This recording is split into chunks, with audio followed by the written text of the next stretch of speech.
En priority ko so pesa emo ko biye wa. No. Giwacho ni kata wacho ni pesa biro to ko chul. Ineno. Kata jo county logo ko chul. Pesa biro moleo, Trevor. I'm yet poka winjo governor ma wacho ni allocation marwa ma 2022-2023 pod ma odong. It can delay, yes, but obiro. And I can tell you, asebedo bunge. Onge governor kata peso delay manyalo ndiko ne, because I used to do it. No one kane wandalo man wanraria dan wakedo nyithindo temu luonge national school wamiyo full bursary. To pesa ne leoga, yes. To gima watimo en akawo barua tandiko ne ja alliance ni the following students obedo sponsored gi CDF. Pod wan gi delay. Miwa up to a maximum of 2 months we will remit them. Which principle we refuse? It's not possible. So priorities magwa are upside down. And I'm not here to blame our governors or anything. I'm only saying nigigi kwake to the right priorities. It can be done. To gigi miwacho gi ng'eny jogo ndiko gi nyaka manifesto. Kendo seche magine campaign tingisi kaka de teme. Tangamo ni teme. Ndalo mane wane bunge niko nitie two things matimre parliament. Mori luongo ni exhibition, mori luongo ni teach. Most manifestos ma Kenya ka gin exhibition. En mana ranyisi mitango ne jopiny. Exhibition. Nyochi winjo kane ne chairman mar ODM bedo interviewed. No wacho na kane ipenje ni wuok e ODM. Kore dhie Kenya Kwanza. To koni the manifestos are just semantics. Otherwise, one are the same. En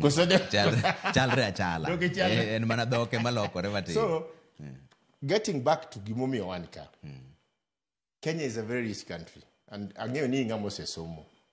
Kisomo book moro manondik gi first prime minister ma Singapore. Ilongo ni Lee Kuan Yew. Ilongo ni from third world to first world. Ibro nwango, kane ne Singapore chakre 1965, prime minister gi mokwongo, kuonde manobire manyo kony ne Africa ka. Iwinja maber.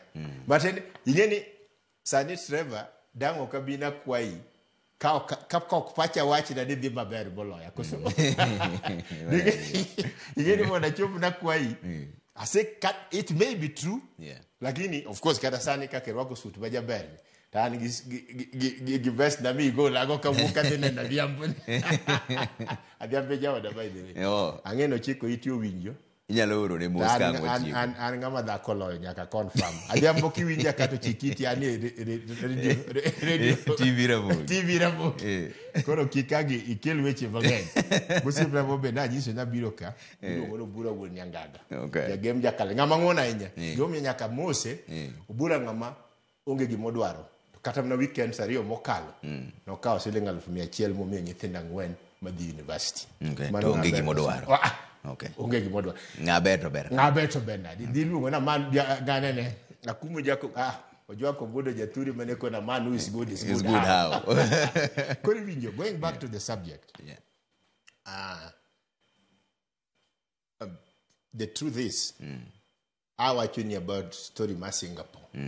Ere kaka Singapore no work from piny makwecho to piny mikwayo. Leadership. Leadership.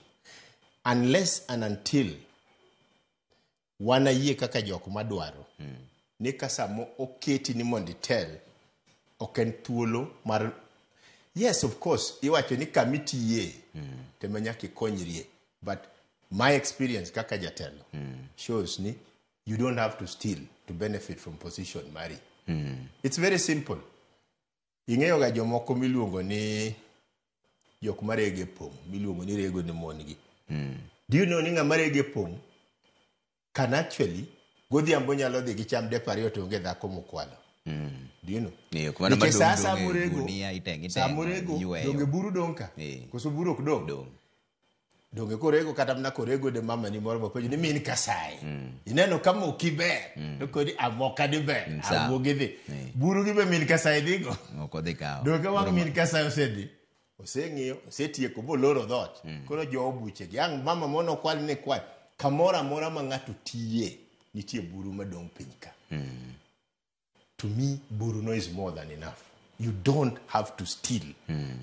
Ni mondo eka mondo kori bedi. There is too much theft. Nitie kuma excessive Kenya ka. And it is all levels. Yeah. All levels. All levels. Obed county assembly, obed national, even within the executive. It's just too much.